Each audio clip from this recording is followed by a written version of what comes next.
Masın deb. Yaqinda William Xudo xolasa bu bo'ladi ham.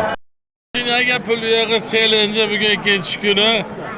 Istiqlol stadionida Neftchi Andijon o'yinida 10-mart kuni yakuniga yetadi.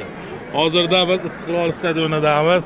Birinchi taym tugadi, 1-0 hisobda Neftchi Farg'ona yutyapti.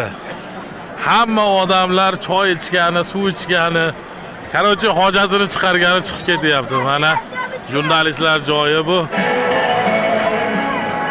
Like bosib bizni kuzatishda davom etinglar. Mana bo'ydoq bolani yonimga olganman. Qochib ketmasin deb. Yaqinda William Xudo xolasa bu bo'ladi ham. Kelar qidirilyapti.